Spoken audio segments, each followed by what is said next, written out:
One. Good evening, everyone, and welcome to the June 10th, 2026 meeting of the Brighton Town Board. Good to see some of you here.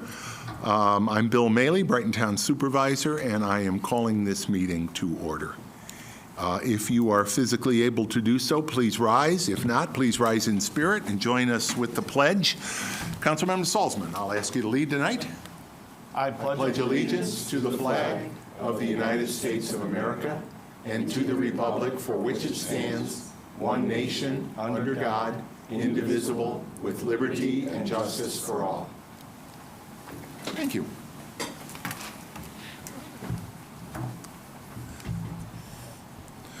We will begin the open forum portion of the meeting in just a few minutes.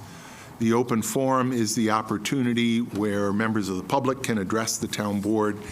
And we do this at all of our town board meetings and all of our committee meetings as well.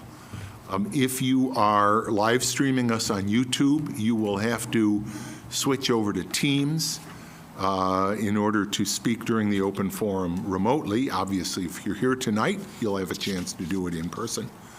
There are details for joining the meeting on Teams on the town's webpage, which is www.brightonny.gov. As we have done now for many, many years, thank you, Councilmember Corrado, for your recommendation initially that we have our ASL interpreters at all of our town board meetings. Tonight, Samantha Geffen and Michael Fisher, two of our regulars, and thank you both very much for doing this. As a reminder, the agenda for tonight's meeting is available on the town's webpage, along with all of the supporting documents that we will be considering in taking action tonight. And the same documents are also available on the table outside the door. We'll start the meeting with 3 proclamations this evening.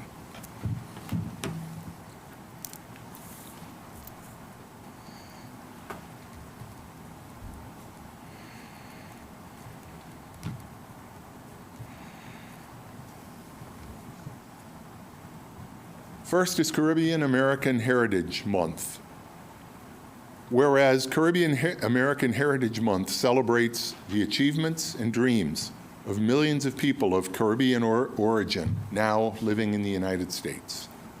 And whereas the Caribbean is home to 13 sovereign island nations, including Antigua and Barbuda, the Bahamas, Barbados, Cuba, Dominica, the Dominican Republic, Grenada, Haiti, Jamaica, St. Kitts and Nevis, St. Lucia, St. Vincent, and the Grenadines and Trinidad and Tobago, and of course, surrounding nations on the mainland.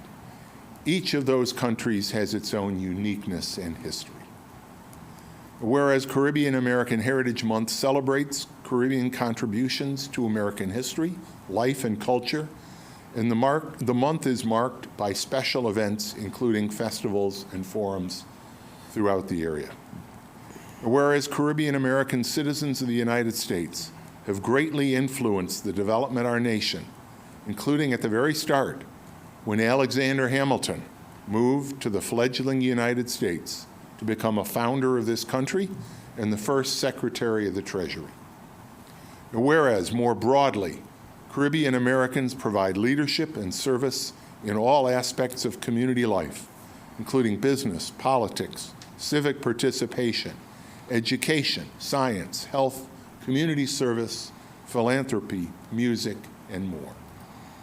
Now, therefore, be it proclaimed that I, William W. Maley, Brighton Town Supervisor, and the members of the Brighton Town Council do hereby recognize June as Caribbean American Heritage Month in the town of Brighton, and we encourage residents to enjoy the Caribbean heritage events happening around town this month.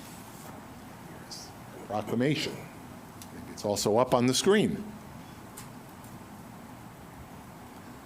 Next, Pride.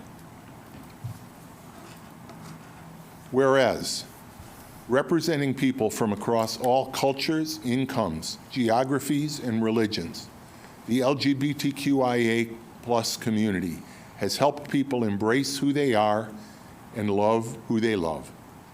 And whereas the LGBTQIA community has worked tirelessly for respect, equality, and their very right to exist, while pursuing legal protections and expanding civil rights for us all. Whereas during this perilous time for democracy and human rights in America, our celebration of Pride ensures that the voices of the LGBTQIA+ community and their allies are heard, not silenced. Whereas the theme of this year's Pride Month is "For Us All," a reference to a quote widely attributed to LGBTQIA+ activist and Stonewall veteran Marsha P. Johnson, who said, "There is no pride for some of us without liberation for all of us."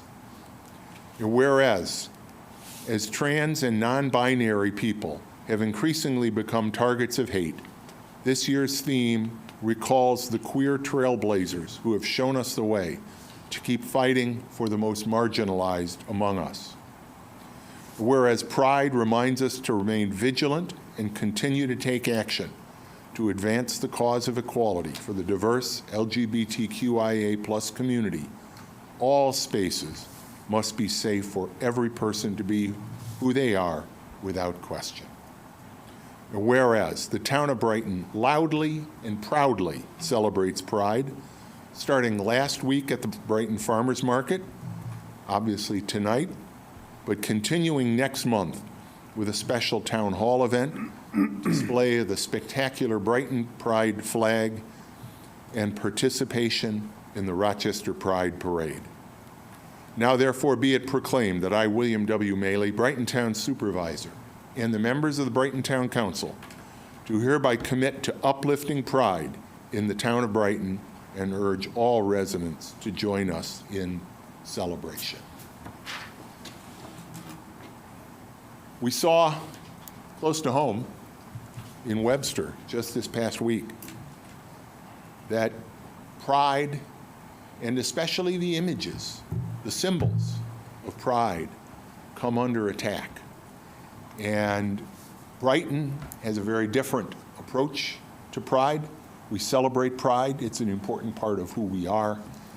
And I'm looking forward to all of the many pride celebrations throughout the next 2 months in the community.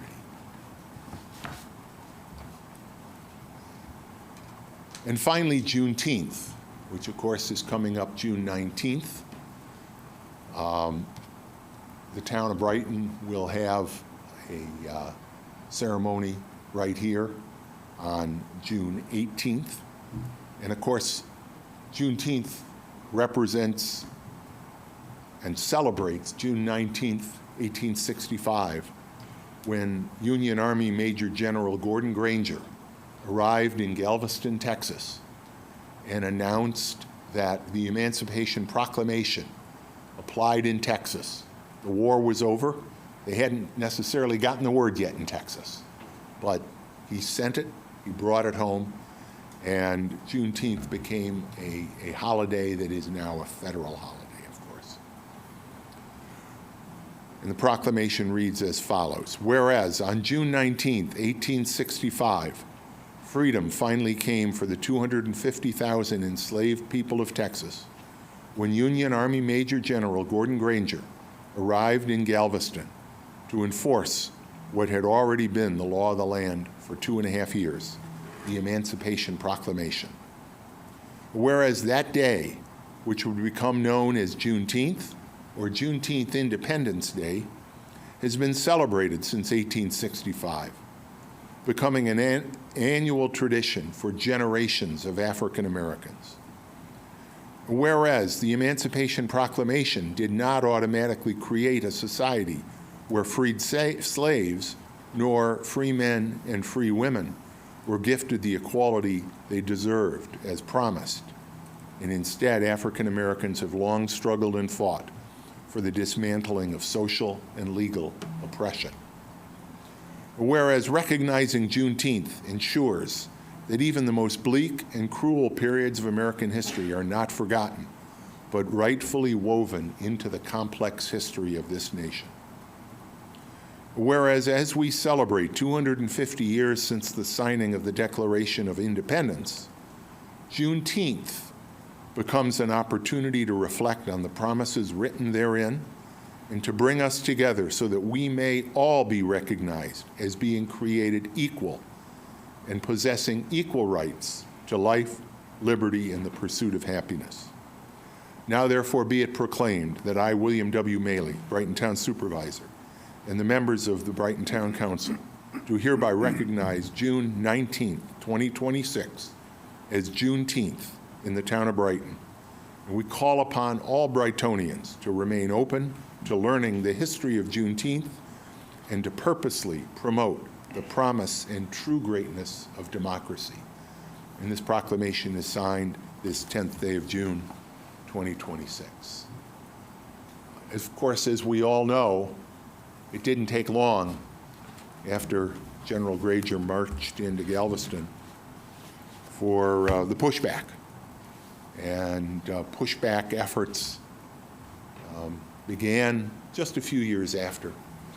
And the social and legal structures throughout this country, particularly evident, of course, in the South, but very much evident across the nation, that continue to impact Black African-American communities here in the United States, preventing them, whether it's voting, whether it's economic rights and justice. And Juneteenth is an opportunity for all of us to stand up and make a clear statement that this country is truly about liberty and justice and freedom for all.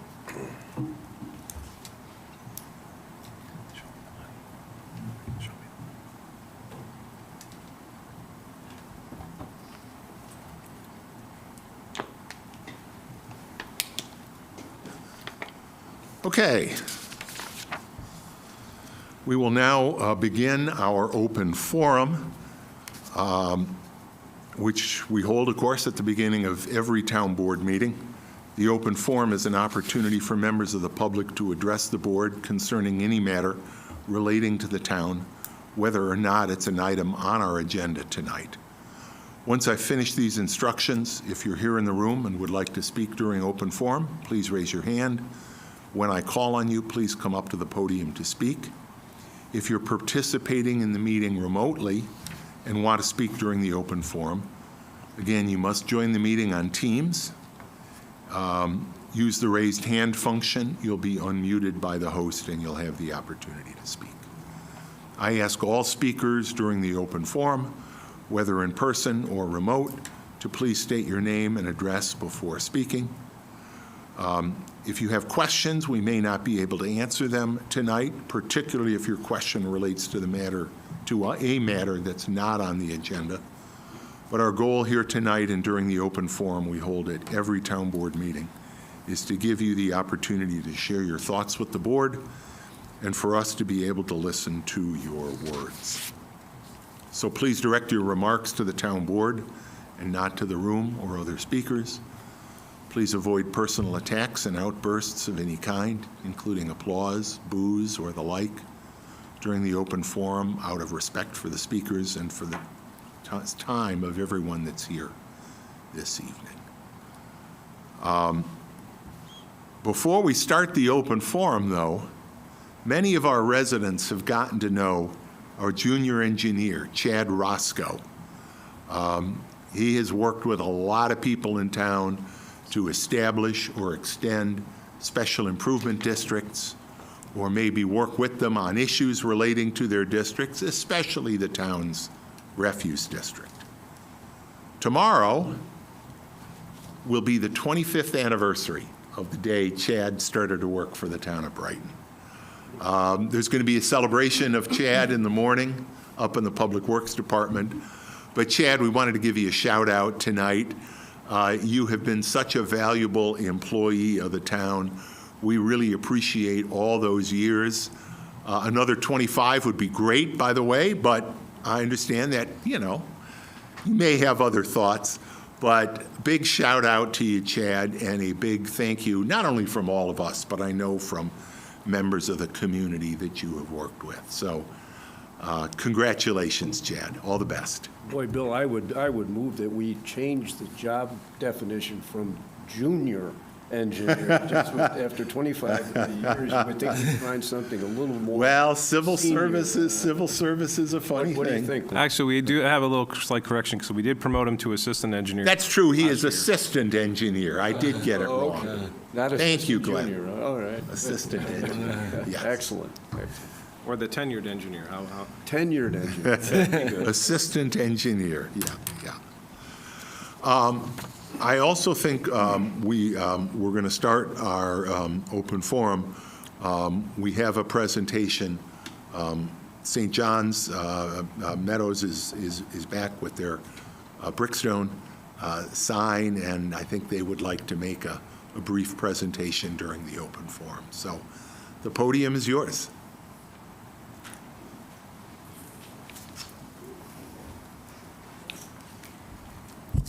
Yep. Sorry, I wasn't expecting it during the open forum. Thanks. This is Bethany Ramsey with SWBR, representing Brickstone St. John's.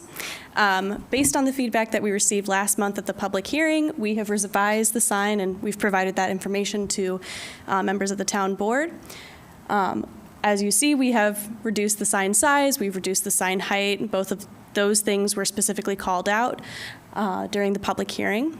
And we've also incorporated a little bit of a border around the sign to hearken to some of those architectural components of the existing structure.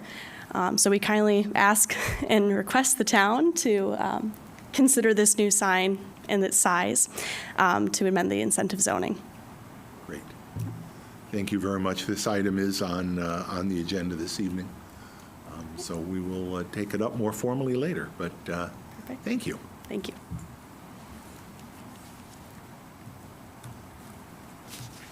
Is there anyone else that would like to address the board during the open forum? Hearing none. Chris, can I have a motion to approve the agenda? Bill, I move to approve the agenda. Second. Peggy Lull is with us tonight. Peggy, would you please call the roll? Councilmember Werner. Aye. Councilmember Corrado. Aye. Councilmember Salzman. Aye. Councilmember Sanguinetti. Aye. Supervisor Mailey. Aye. We have no public hearings tonight. We do have two items of communication. Nate, can I have a motion to receive and file those communications? I move that we receive and file the two communications. Second. I think I heard Chris sneak in there. One of them is from Chief Cathaldi relating to the resignation of Animal Control Officer Caitlin Schmitz. One of them is from Karen Berger, the chair of the Conservation Board, who is with us tonight. She has sent the annual report of the Conservation Board and Tree Council, which is the other hat that the Conservation Board wears, and Karen will make a presentation to us tonight. Thanks, Karen. Thanks for Hi. coming. Thank you. Good evening, everybody. So I'm here on behalf of the Conservation Board, which also serves as the Tree Council. I wanted to highlight a few things from our annual report and also highlight what we're looking at continuing on this year and into the future. So in the report, you'll see that we address some of the things that we do for standard practice. We reviewed 11 development projects in the community. We reviewed 141 town trees. We take that discussion very seriously, looking at the health of the trees, how the recommendation came, and so about half of them were recommended for removal and replacement. Ones that were significant required a hearing, and then there were others where we felt that they could be trimmed and monitored. So that is an important part of our responsibilities. As part of that, we also have been in meetings with Kyle Sears. He's come and joined us as the town arborist to learn more about his evaluation process, and also talking with staff about how to better track what happens to the trees after we recommend their removal. So shout out to Chad, also who is our town staff person and has really learning rapidly and doing a good job at supporting our work. Some of the things that we're proud of that we achieved in 2025, one was the idea for the tree nursery in Buckland Park, which was officially inaugurated in April. As of last night when we had our monthly meeting, we're close to 350 trees that we are raising in that area. I'm going to talk a little bit more about that sort of looking ahead as well.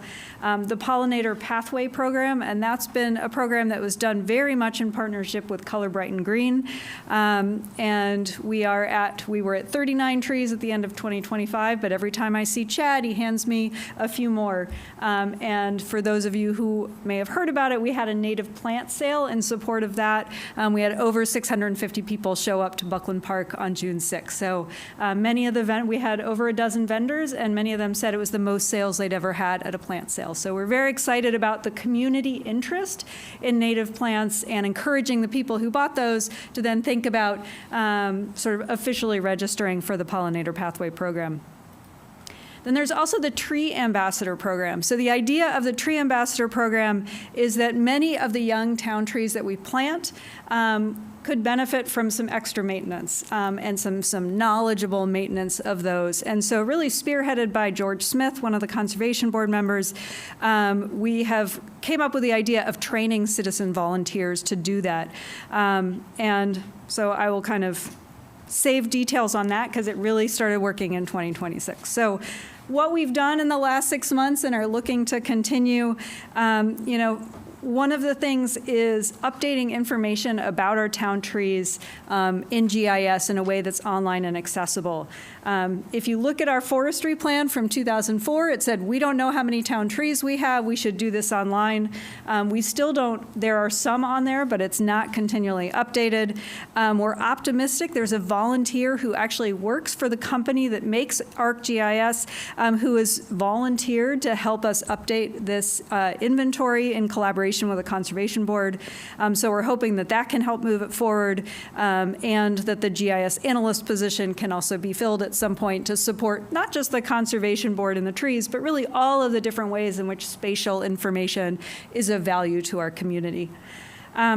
Secondly is really focusing on expanding citizen engagement, and that's through the Tree Nursery and the Tree Ambassadors program. I'm actually working on a proposal due next week to the Monroe County Climate Action Fund.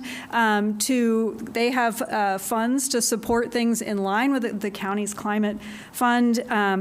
And so we're looking to expand that effort. I'll be meeting with Bill at some point and hopefully others about that. To date, the Nursery and Ambassadors program have largely been funded by citizens donating, buying vests, buying tools, buying trees.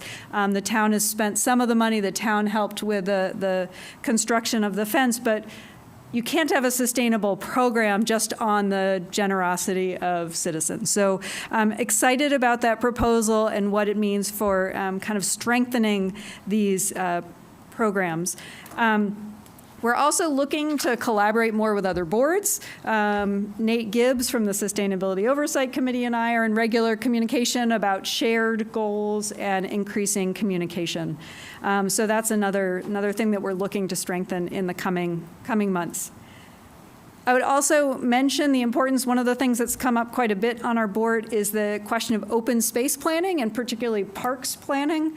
The importance of having an overall plan for Buckland Park before we move forward with a community center or any other development. I think it's clear that the community wants to be involved. I know I went to Charette's years ago about what we were looking for Buckland Park, but I think with the health of the winter market building, there's opportunity to really think holistically about how we're using that green space. And that also ties in moving forward to the goal of citizen and public engagement, including the boards on phase 3 of Town Hall, so that we're able to get all of those voices in the conversation from the beginning. So, as a board, we're very grateful for the support we've gotten from Christine, our liaison, from Glenn and his staff, from the Parks and Rec Department. They've been fantastic partners in supporting the Nursery and the Ambassadors program. I was going to say we have already trained 22 people as tree ambassadors, 19 adults and 3 kids. They're tree helpers. But, you know, I went out, I was trained by George. I have a vest. I went and talked to homeowners to tell them what we were doing, give them advice about putting mulch on so lawnmowers don't damage their trees.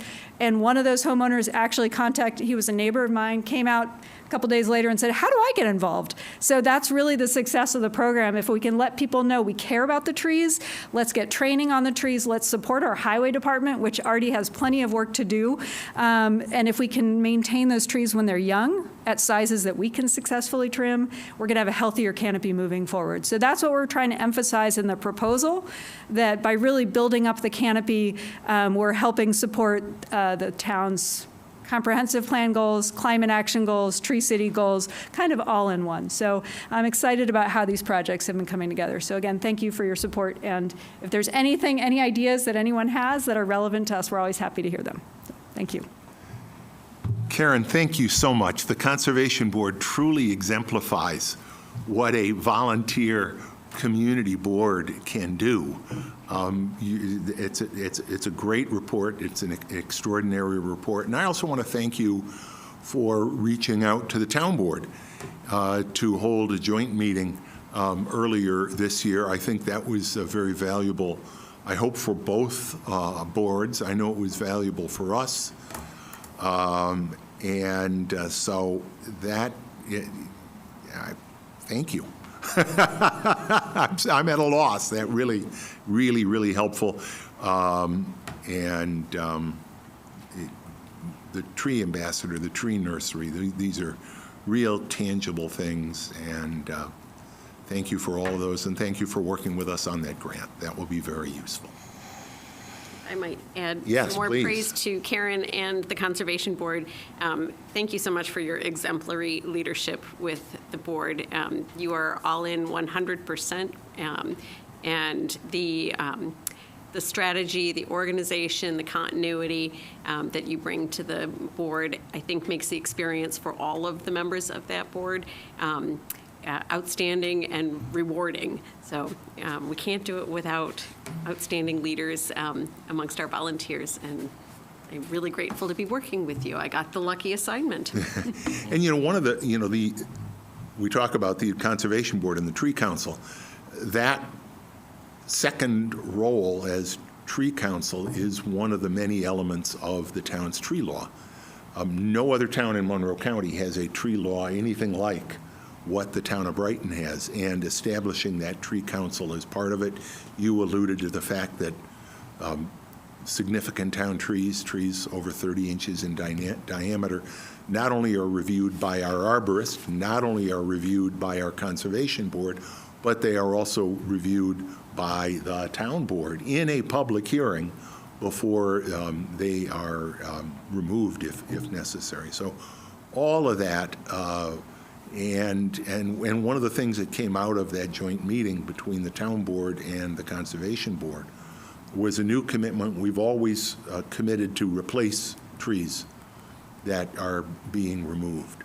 Our new commitment for 2026 and beyond is to do that at a 1.5 for 1 level. So if 2 trees are taken out, we will replace them with 3 trees. You raised the issue of not just maintenance, but growth of our tree canopy, and that's one of the ways we can help do that. So thank you, kudos, and we appreciate you coming tonight and all the work that you and the board have provided. Okay. We have a motion to receive and file those communications. Any further discussion? Hearing none. Peggy, please call the roll. Councilmember Werner. Aye. Councilmember Corrado. Aye. Councilmember Salzman. Aye.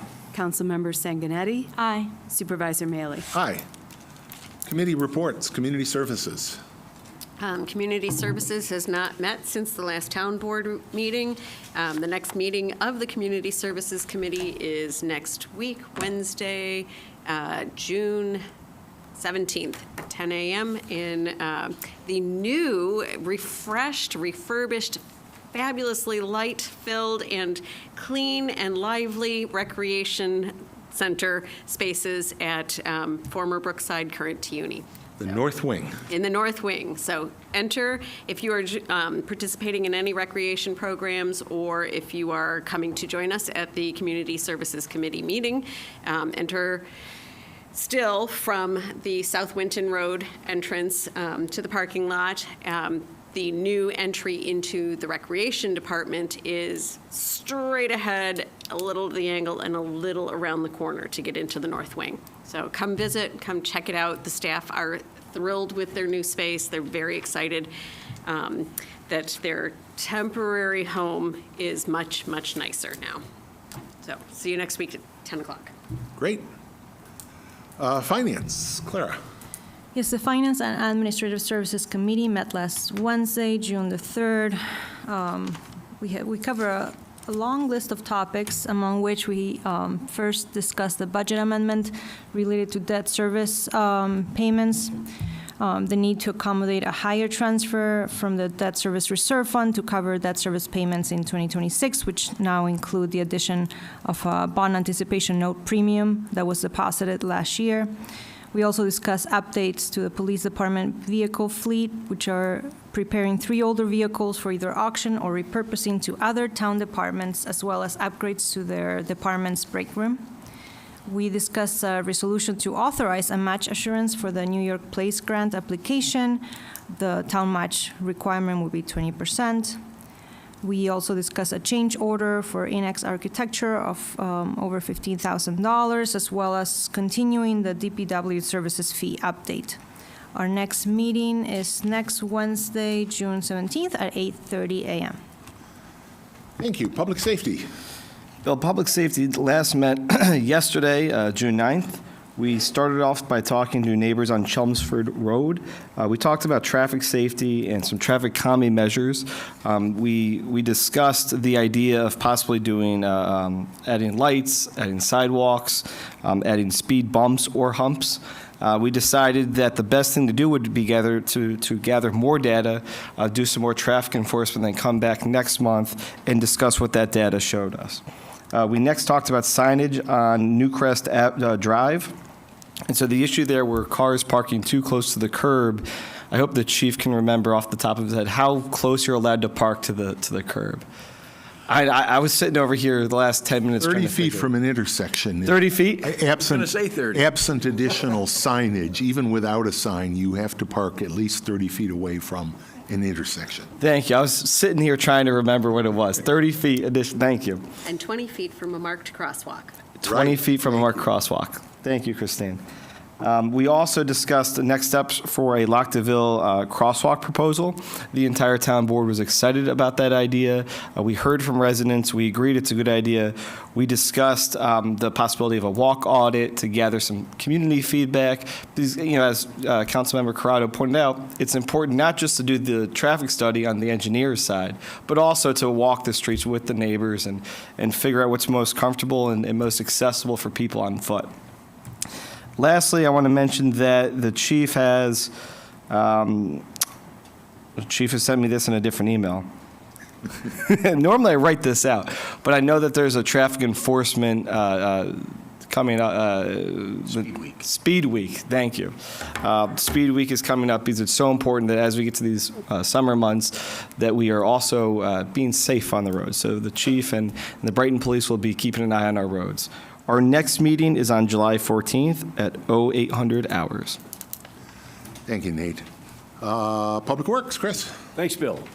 Public Works got a bit of a late start yesterday. Some carryover from the Public Safety meeting, but nonetheless, but we did have quite a lengthy meeting. Any number of items, and I'll try to give you a brief outline. First, we started off with a report from Blair Lasko, Waste Management, who also brought in other members of their administrative team, and discussed where we stand with them and their service to the town.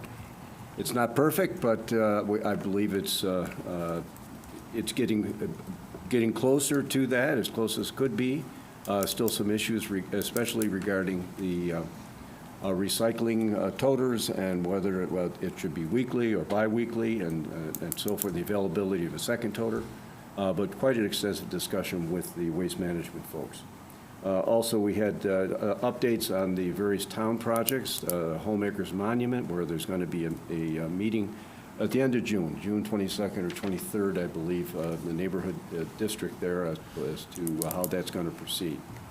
Kyle Sears came in from the Highway Department to give us a sidewalk update. Also, we talked about the fact that the Rec Department had moved into their new digs there at Brookside School.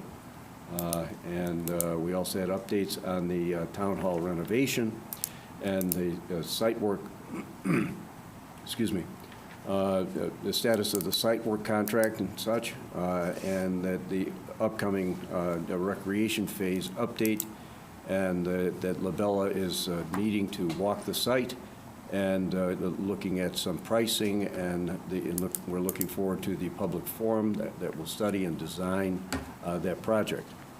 Also, we had a crosswalk study update. We talked about the permit fee schedule, which is, I believe, on tonight as No. well. No, Oh, it'll excuse be me. next one. Next meeting. Excuse me. But we discussed the permit fee updates that have been underway for quite some time. Also, we got a report on the current status of various paving projects and the chip seal projects around town.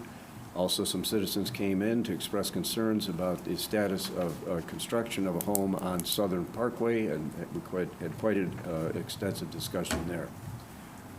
Also, we had a presentation of the property maintenance code amendments that were focused largely on the naturalizing and the pollinators and native species as opposed to invasive species and how those fit within our code.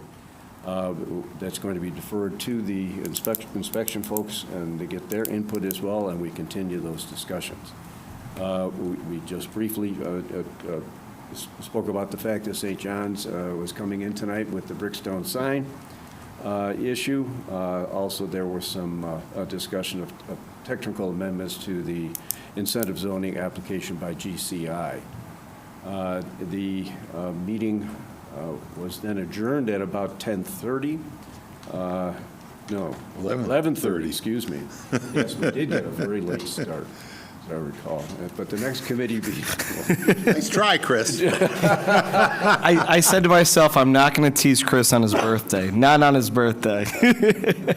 The next meeting will be July 14th at 9:00 a.m. And thank you to everyone that came in. It was quite a busy meeting. Yeah, it was. Nate, you just said something. I did. Can you elaborate on that, please? I know that the supervisor wanted to lead us in all singing happy birthday to our colleague here. But since you grabbed it, let's go. Happy birthday to you. Happy birthday to you. Happy birthday, dear Chris. Happy birthday to you. Thank you And so many much. more. Thank you very much. I didn't sing it in Hebrew this time, but I did get that a couple of years And ago. I imagine if you stop by up in the Public Works Department where they'll be celebrating Chad's 25 years, they may even be willing to share some of their food with you to celebrate your, what is it, 24 years? Yeah. 24th birthday, There's is that a right? multiple in there. Okay, all right. Well, thank you very much. Thanks very much. How else would I want to spend my birthday? That's right. Amen, amen. So, moving on to new business, reading and approval of claims. Clara? Yes. Earlier today, I reviewed the claims Karen. totaling $682,354 with 61 cents. Notable claim includes about $160,000 being used to cover debt service payments on 3 different series of bonds, 2015, 2016, and 2025. Claims appear to be in order, so I move for them to be approved. Second. Discussion? And we've talked about that bond premium as a function of when bonds are issued, the purchasers have, and on a couple of occasions now recently, paid more than 100 cents on the dollar, basically, for the bonds. And that has the effect of reducing the net interest rate, and it leaves money that we have available to then use for debt service payments. So that's exactly what has happened here. We have a motion. It's been seconded. Any further discussion? Hearing none. Peggy, please call the roll. Councilmember Werner. Aye. Councilmember Corrado. Aye. Councilmember Salzman. Aye.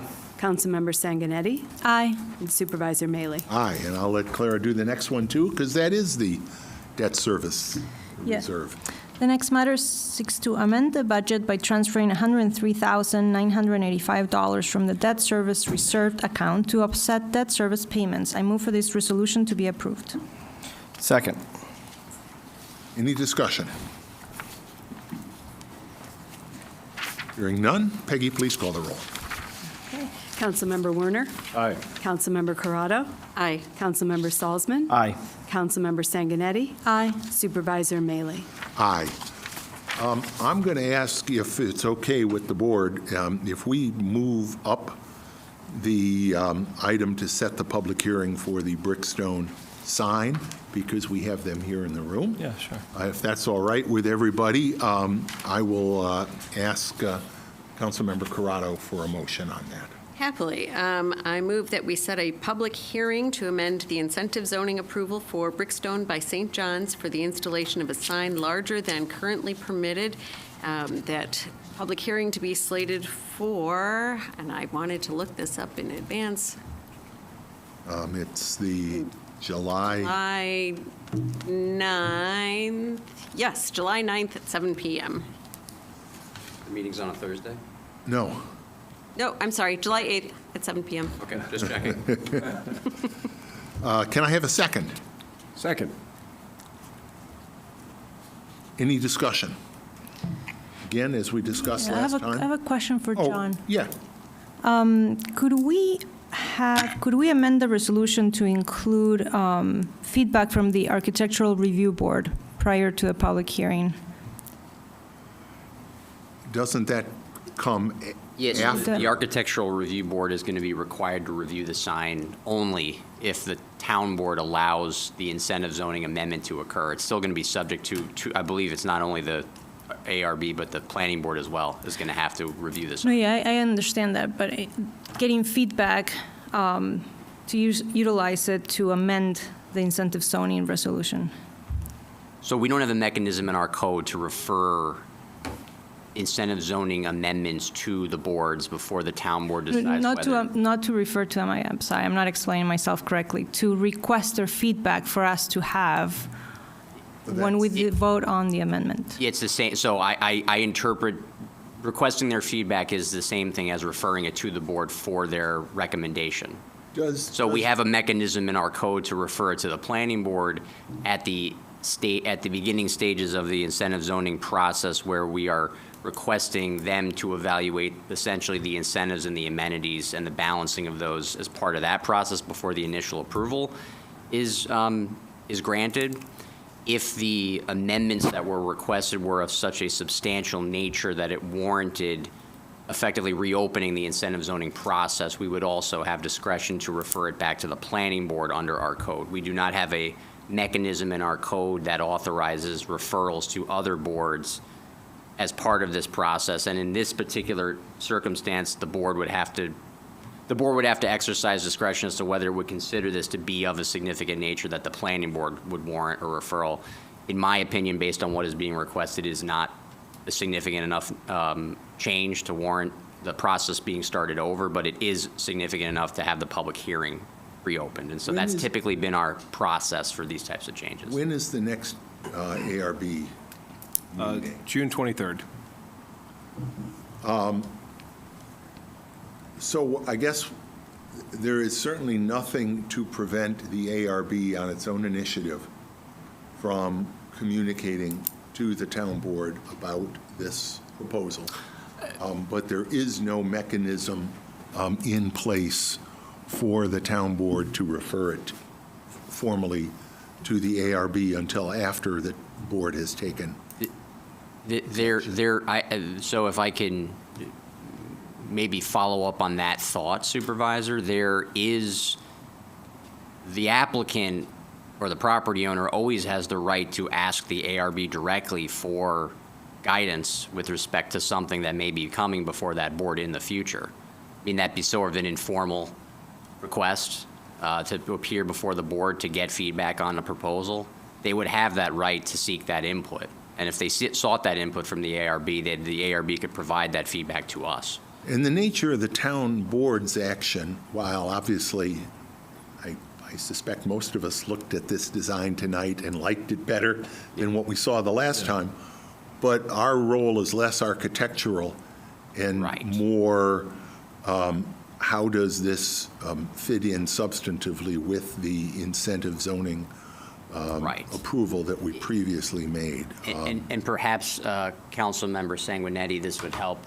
So to the supervisor's point on that, the applicant has provided architectural renderings of what they anticipate that sign to look like, which is helpful for this board to provide some context as to whether or not it views the amendment to be appropriate for its incentive zoning resolution.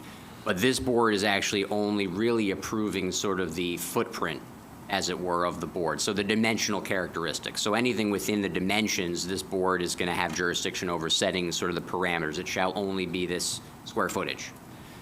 Within that, the other boards are going to have more of a role to play in terms of how the sign is designed, you know, the features of that sign, because they may decide that that rendering, while it fits within the dimensional characteristics of the sign, is not appropriate for whatever reason that board believes to be the case in their discretion. They may be working with the applicant to tweak the nature of the design, if that helps. And that's why we sort of have in the town, three-step process, I suppose, for sign approvals. It's a fairly intensive. It's a very rigorous process compared to other towns. And I would also say that part of the reason we do it that way and in that order is to, you know, the resources, time, staff time is limited. It doesn't make sense to have other boards weigh in, take the time and review until we know that it's going to at least move to them on the next step. So I hear what you're saying, and I welcome whether it's an informal request by the applicant or the ARB on its own initiative sending us something. But in terms of a referral, it is not something that is contemplated by our code. And I think what I hear you saying, John, is that kind of a deviation from the established process under our code. Yeah, I would need to defer to you, Supervisor. Historically, I have not seen that process been implemented since I've been attorney to the town on the Yeah, and project. I have to apologize because the use of my English is not being properly understood. I did not say refer to the Architectural Review Board. So I imagine my follow-up question would be, could we then set up the public hearing after the next Architectural Review Board meeting? So that, It will be. Which it will be. Yeah. so then It's in July. could we then ask the Architectural Review, the ARB to look at it during their meeting? That is a referral. I think we talked about this, correct me if I'm wrong, I think during Public Works, we talked about this because my question was, well, I hope that we can get the sign approved in time for the restaurant opening. And then we had talked about, well, we could set up where it could work concurrently where the ARB will review it at the same time we are working through our public And the hearing. thought there, you're right, Nate. Okay. The thought there was to, in case because it would be, the public hearing date is after Right. the submission date for the July ARB meeting.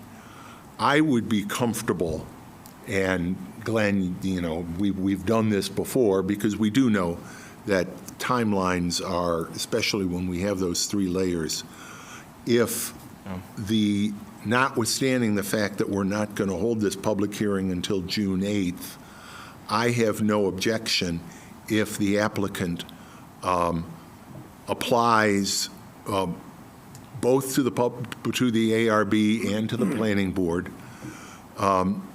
before their relevant submission dates on the expectation that this town board will take action on it. And that will compress Right. the timeline, but it will not put the town board in a position of making what is a referral to another board and potentially setting a precedent that is not consistent with our. It wouldn't be an official referral, It but would be. It'd I'm be sorry. direct. What we're talking about yes, is yeah, not. that's what I'm saying. What we're talking about is, Yes. sort of rationalizing Right. the timeline. But it would accomplish, I think, the goal of what Councilmember Sanguinetti is trying to get to, right? Because if the ARB could review in their next meeting, then we would have that information, that review, by the time we have our public hearing, right?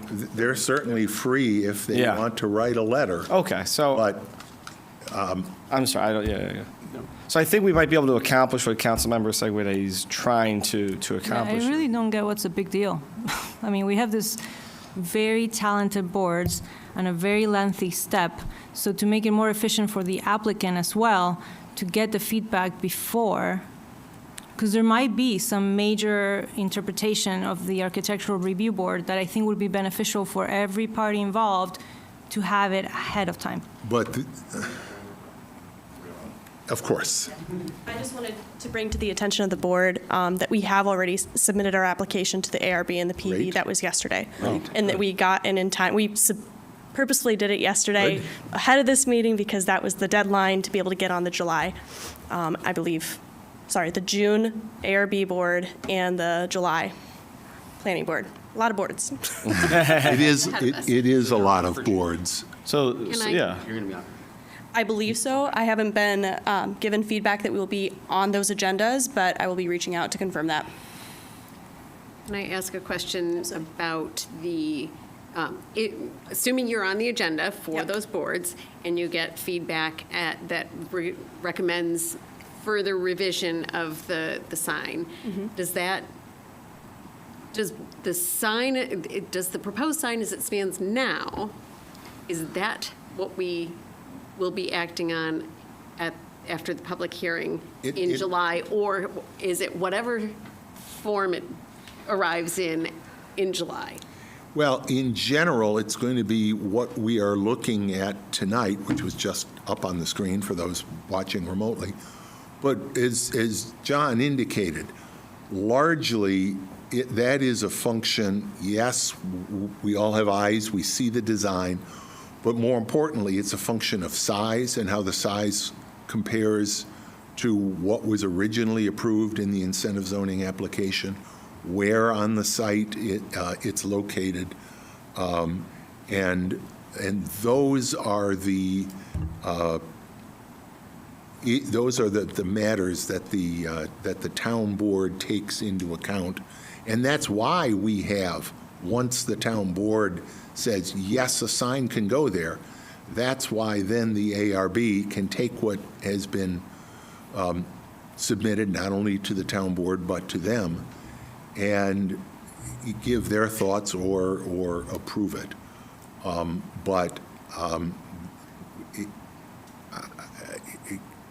What you are describing is a referral to the ARB that is inconsistent with our established process. And I think what we are doing to compress the timeline helps from a timeline perspective, and the ARB will be able to, look, if the ARB says, this sign isn't big enough, we want a 20-foot high sign, and we want it to be pink, that would not be consistent with what the town board approved.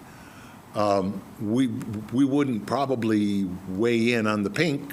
We might. We might, just as we advised you last time and you said, listen, we'll come back. But we would look at that 20-foot and say either yay or nay. So I I think it's important to follow our established procedures, and again, because that would take it to the ARB twice, because we would still have to take it to the ARB after the town board takes action. And Bill, I believe what we're going to be asked to review or approve or reject is a change in size of it. Which, largely, it's location, it's those, but size is a major I part would of it. find it helpful if I had some input from the ARB, what they feel about it, but I understand what you're saying procedurally. We cannot make a referral, and I agree with that. I understand, however, the applicant is going to go there, and we're going to have the benefit, perhaps, of that information, and I look forward to that. The applicant always choose. has the right to voluntarily avail itself of the jurisdiction of any board, if it so chooses, which is different than us mandating that a board hear a particular matter where jurisdiction is not conferred upon that board by our Correct. code. So that's really, it's the same objective is going to be accomplished through the process that you've discussed. It's just the mechanism by which you accomplish it And is I'm pleased to hear somewhat they've already different. undertaken Right, that. so yes. So if they've already undertaken this, then the ARB is going to hear the matter on, Well, what they have done is you've applied for the July meeting of the ARB. June meeting.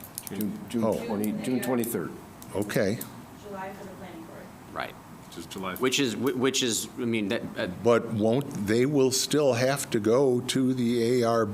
the ARB, at the ARB is July going to have to meeting. table the application. Yes. So what'll end up, Okay. what they're on for June, what'll happen is they will hear the board will provide their feedback with the assumption, right, that the town board will eventually approve the dimensional modification that they are asking for.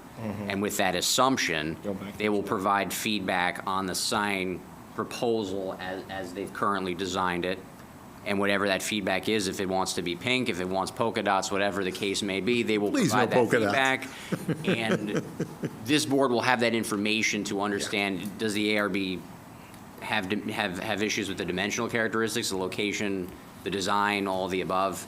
Some of that may be germane to this board. It may not be, maybe just limited to what the ARB's jurisdiction is. But they will ultimately only be able to provide the feedback in June. And they won't take action. They won't take any Got action. it. They will have to table. Good. It will come to this board in July for public hearing. Presumably, if the board approves it in July, then you'll have the modification to your incentive zoning approval. You will then go back to the ARB and for its final approval, and then to the planning board for its final approval, presumably both in the month of July, and you should be done in the month of July, assuming that those boards do not provide, if this board approves it and the other boards don't have, substantive comments that necessitate redesign. Good. So my question for the applicant, so I understand for the June ARB meetings and the July planning board meetings, you will be asking their feedback for your proposal. That is correct. And that feedback will be made public in the minutes of those meetings, right, John? Yes, that's correct. Thank you. Okay. On the motion that is before us, with the motion that was made and seconded, is there any further discussion? Following our standard incentive zoning approval procedures and amendment procedures, Peggy, please call the roll. Sure. Councilmember Werner. Aye. Councilmember Corrado. Aye. Councilmember Salzman. Aye. Councilmember Sanguinetti. Aye. Supervisor Mailey. Aye. Now we'll go back up to where we left off on new business. Thank you for coming. Chris? Bill, the next item is to declare as surplus one 2015 Ford Taurus, one 2017 Ford Utility, and one 2021 Ford Hybrid to be disposed of via in-person or online auction or transferred to another department. I move that we adopt the resolution before us. Second. Sorry. Any discussion? Hearing none. Peggy, please call the roll. Councilmember Werner. Aye. Councilmember Corrado. Aye. Councilmember Salzman, Aye. Councilmember Sanguinetti, Aye. Supervisor Mailey. Aye. And another police matter, Chris? I believe it might be Nate, he's now public safety. Oh, that's true, yeah. Once public safety, always public safety. man. Councilmember Salzman. The next matter seeks to amend the budget by transferring $38,000 from the police department's insurance recoveries account to the automobiles account for the purchase of a vehicle. I move that we approve this motion as prepared by the attorney to the town. Second. Chief, do you want to talk about your vehicle plan? Yeah, just simply, this specific vehicle was involved in a collision. It was rear-ended. It was a total loss. So that revenue from that insurance claim goes into a revenue account. I simply want to take that money from that revenue account and buy another vehicle with it. Great. Further discussion? Hearing none. Peggy, please call the roll. Councilmember Werner, Aye. Councilmember Corrado, Aye. Councilmember Salzman, Aye. Councilmember Sanguinetti, Aye. Supervisor Mailey. Aye. And since we're spreading the police department around, and this has got a little finance element to it, I'll have Councilmember Sanguinetti do the next one. Where we discussing. The next matter seeks to amend the budget by transferring $50,000 from the police department's forfeiture funds to the facility improvements account to renovate office space for a break room. I move that we approve the resolution before us. Second. And Chief, you want to talk about this briefly as well? Yeah, this is a part of our health and wellness initiative. The police department really never had a break room, a dedicated break room, other than an area that was about the size of a broom closet. Had a refrigerator and a microwave in it. So we are repurposing it's now the mail room. Going way back, it used to be the communications room when we had dispatchers. We don't have dispatchers anymore. So that's going to be our new break room facility. That was how I knew where it was. Yeah. Because I remember those days. Yep. So we're repurposing the room. And it's the use of asset forfeiture money, so it's budget neutral, and it's going to benefit the entire police department. Great. Thank you. Further discussion? Hearing none. Peggy, please call the roll. Councilmember Werner, Aye. Councilmember Corrado, Aye. Councilmember Salzman, Aye. Councilmember Sanguinetti, Aye. Supervisor Mailey. Aye. Christine? Yes, the next matter seeks to approve the use of $130,000 from the Special Revenue Amenity Fund as a match assurance for a New York Plays grant application. I move that we adopt the resolution before us. Second. This will be a grant application, a state grant application to support the proposed playground as part of the recreation facilities that will be built at Town Hall. Glenn has been tearing his hair out, working on getting that application done, and we appreciate that work, and whoever has been working with you, thank you. And this will cover, the grant requires a 20% match and proof that the town has in fact committed the match funds. Anything further? When is that application Tuesday, due? Friday, Monday. or Monday, Monday. yes. I hear there's some fierce competition. I'm working with Labella on setting some conceptual design pricing for the recreational amenities, and they informed us that nine communities have already reached out to them for grant services. So it's going to be a small pot of money. I mean, small in comparison. I think it's like $75 million available across the state, and we're seeking a piece of that. Thank you. Further discussion? Hearing none. Peggy, please call the roll. Councilmember Werner, Aye. Councilmember Corrado, Aye. Councilmember Salzman, Aye. Councilmember Sanguinetti, Aye. Supervisor Mailey. Aye. Clara? The next matter seeks to authorize a supervisor to execute a change order with NX Architecture for contract administration and engineering services in an amount not to exceed $15,000. I move that we approve the resolution before us. Second. This covers the additional time that NX has been working with us and some related contract administration on the town hall project. I do have one correction. Okay. My request was for $15,600. Oh, yeah. I'm not sure if there, Oh. I do see an error, Oh, a mistype on the, it's just the agenda that's incorrect. The resolution does say 15.6. So, thank you, good catch. Clara made the motion. Is there a second? I had the second. Did you? Thank you. Discussion? Hearing none. Peggy, please call the roll. Councilmember Werner, Aye. Councilmember Corrado, Aye. Councilmember Salzman, Aye. Councilmember Sanguinetti, Aye. Supervisor Mailey. Aye. Nate? The next matter seeks to authorize the supervisor to execute a change order with Vargas Associates for move management and consulting services in an amount not to exceed $53,100. I move that we approve this motion as prepared by the attorney to the town. Can I have a second?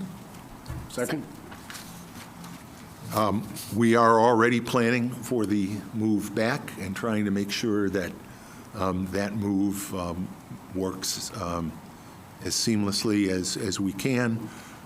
We have identified, working with Vargas, these various services that will help facilitate that. They have already actually begun a series of meetings with the various departments on getting department needs and going over the design with those departments.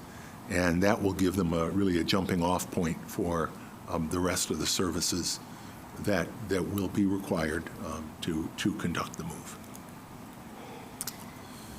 I'm actually very concerned with this, this fees. I just got, a little bit over an hour ago, I got the itemized change order form where it shows almost $47,000 for furniture consulting.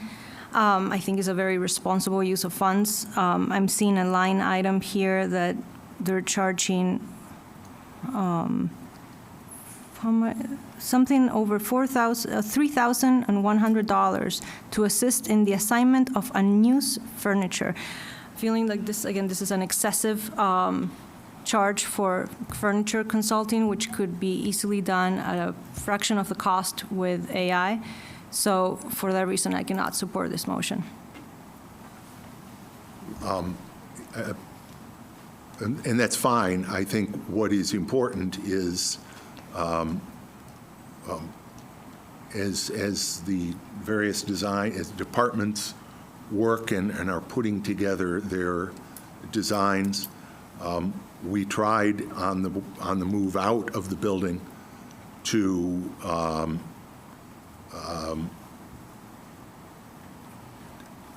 in advance, basically, furniture that was clearly not in good enough condition to continue to use was not put into storage to reduce the storage costs. This will give us another opportunity to do a couple of things. One, perhaps to decide that the furniture isn't needed after all anywhere.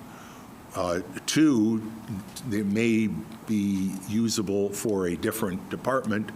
The finance department may not want to use a particular item, but the highway department might.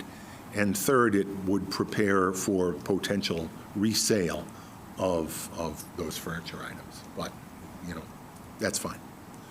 Any further discussion, Chris? Well, Bill, in looking at Mr. Layton's letter, the $53,000 includes more than just selection of furniture per se. Well, you have a whole itemized list that is it is there, And it's much more than just simply selecting furniture. It's quite extensive, and it is itemized in detail here. So Clara, I mean, do you have some, I'm Yeah, looking at, I don't see a yeah, I have the same thing. $47,000 for selecting furniture. There's $4,800 to conduct storage study and do coordination. Yes? There's an additional $4,900 for more coordination meetings. There's $5,900 for 2 on-site field verification of changes Right. to the original design. I just find this excessive. especially when we hear that, we may not have enough budget to add flashing beacons to crosswalks to make sure that our pedestrians can safely cross the street, spending almost $47,000 on furniture consulting. I don't find that a responsible use of our taxpayer money. That's just my concern. Thank you. If further discussion? Hearing none, Peggy, please call the roll. Councilmember Werner. Aye. Councilmember Corrado. Aye. Councilmember Salzman. Aye. Councilmember Sanguinetti. Nay. Supervisor Mailey. Aye. Final item, Chris. The last item is to amend the incentive zoning approval for Eastwater Energy Storage LLC for the battery energy storage project. I move that we adopt the resolution before us. Second. Sorry. Would you like I any believe we have a comment from representative the from applicant? GCI Sure. tonight. Just here to Is briefly. that where I know him from? I think you all know me a little too well by Seen you now. a few times. You wait till the very end. What's I that? made you wait to the very I end. was happy to listen to the spirited debate tonight. Got me ready. Hopefully, there will not be any spirited debate for this item on your agenda. But I just wanted to briefly explain what we're asking for. Our application, this is a very complicated project. Our application was very complicated, maybe not entirely clear, and so the incentive zoning resolution that was passed last December had some things that I think we need clarification on. There's three main things. The location of the conservation area that was approved as part of the incentive zoning, the size of the security fencing, and the number of enclosures that will be on the property. So the conservation area is fairly simple. The current resolution identifies the western portion of the property as being subject to a future conservation easement. It should say the eastern side of the property. The development area where the equipment will go is on the western side of the property, which is shown on our site plan. So or our concept plan. So we're not changing anything. It's just that we're clarifying in the resolution that it's actually to the east that will be Forever Wild as a conservation easement. My understanding, if I'm, correct me, that you were going to deed the property to the town. That's correct. Is that not correct? That's correct. And I want to, and let me, yeah, that was part of the change that was made at the time, is that rather than a conservation easement, the amenity was increased to involve the transfer and fee of that land to the town. And just the other two items, one is the height of the barbed wire fence, which would be an 8-foot fence. And the other was to clarify that although the amount of storage, the amount of battery storage was correct. And I think it's important for everybody to understand, and I don't mean to, embarrass the applicant, but the information in the resolution was taken from materials submitted by the applicant. Absolutely. So, Yeah. And to clarify the number of enclosures, as opposed to the number of pads, there are 2 enclosures on each pad. The pad is the same size as 2 enclosures, and that gives the amount of storage that is contemplated in the application. So That's that right. sort of summarizes what those changes are. Any discussion on any of that? And is there any question in terms of what the resolution says regarding conservation easement versus a deed and fee? I guess I need to clarify again. You're absolutely right. I misspoke just now. I'm calling it a conservation easement. And the resolution recites that it is in fee. Yes, that was me just And misspeaking. there is no change proposed to that portion of the resolution. Correct. The only change is to correct the Scrivener's error from The location. west to east. Yeah. Thank you. Yeah. All right. Any further discussion? Hearing none. Peggy, we have a motion that's been seconded. Peggy, please call the roll. Councilmember Werner. Aye. Councilmember Corrado? Aye. Councilmember Salzman? Aye. Councilmember Sanguinetti? Aye. Supervisor Maley? Aye. Thank you, Dan. Thank you so much. Matters of the supervisor. It's hard to believe, it's only the beginning of June, but we're in budget season. And one of the ways, and we've talked about this before, but,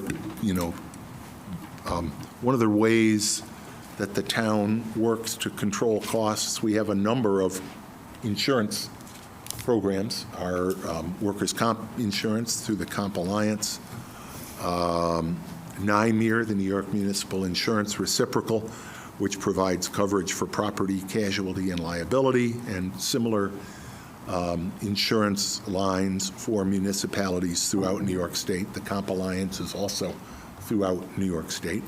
And the third is not statewide, although increasing its geography, and that is the Finger Lakes Municipal Health Insurance Trust. I am a member of their executive board, and we met today. We met with the Brown & Brown firm that advises the Finger Lakes Municipal Health Insurance Trust. And we also met as a board to discuss various opportunities for controlling healthcare costs for our members, wellness, data, and the like. Each one of those programs, and we all know, we all write our insurance bills, and we know insurance premiums are going up, maybe health insurance most visibly so. But again, through this past year, although we had a significant over 10% increase on our employee health insurance, that was less than the community increases, which were greater than 20%. So working on these insurance programs gives us the opportunity to control costs even at a time when costs are steadily rising for insurance. Earl, they did give us a little bit of guidance today. They're talking, they believe, a 10 to 15% increase again this year. And that is one more challenge that we will face, but that reflects the fact that they, these are structural, dating back to COVID really is still, and these changes that the insurance market and the healthcare industry went through in the aftermath of COVID. They think they're getting back, although we had some discussion about other consortia for other insurance agencies, industries, one of which literally made a cash call in the middle of the year. They had increased their rate over 20% and made a 20% cash call to their members because they were not going to have enough money to pay out claims for the whole year unless they got, this is not in the municipal area, but that's an indication of how difficult the insurance market still is. So the FLMHIT, the Finger Lakes Municipal Health Insurance Trust, is much more financially stable. They have a good level of reserves. We talked about that today. That is not going to happen to us. And they have been very good in the past about not going over anticipated ranges. But that will be another, at least one more year of significant health insurance premium increases. So that's all I have. Matters of the attorney, Nothing to report tonight, Supervisor, other than we will other have than one executive session item. session. Yeah. Matters of the clerk. Nothing. Matters of the town board. Bill, I wanted to supplement my report on the Public Works Committee. It overlooked an item where a resident came in and gave his opinion on the Chelmsford Culvert Bridge reconstruction, which is ongoing and hopefully will be completed at some point in the near future, but I'm not sure if that's slated for this year or not. Well, it depends, it really depends on how quickly the state is able to complete their right-of-way assessment, and we are aware, and they are working with, and we will have to work with one property owner with some challenges there. But it will be a decision for the town. We are applying, I believe, for a two-way street. It will continue to be a vehicle roadway, but there's been some suggestion that by residents that it be one way, but then the controversy is one way which way. But this resident came in and expressed his opinion that it should remain two ways. And I think, although we heard some folks talk about one way early on, I think the consensus has been clear more recently. What I've heard is two ways, and I think, Glenn, that's what is Well, we being appreciated him contemplated. coming in, and it is a matter we're looking at very closely. Yep. Good, thank you. Any other matters of the board? Thank you to our ASL interpreters. As always, we appreciate your service. The next board meeting will be Wednesday, June 24th, 2 weeks from tonight, right here in this room. And can I have a motion to go into executive session to discuss matters concerning the appointment of particular people? Bill, I move that we go into executive session to discuss the employment of a particular person, Actually, particular people. excuse me. Second. Peggy, please call the roll. Councilmember Werner. Aye. Councilmember Corrado. Aye. Councilmember Salzman. Aye. Councilmember Sanguinetti. Aye. And Supervisor Mailey. Aye. Thank you. I don't anticipate that we will be coming back out into open session. And Peggy, we may get you back home and for you to get there for the start of your beloved Knicks. Thank you, everybody. I'm going to hold you to that. Well, it depends. Is she going for? I think we're okay with that.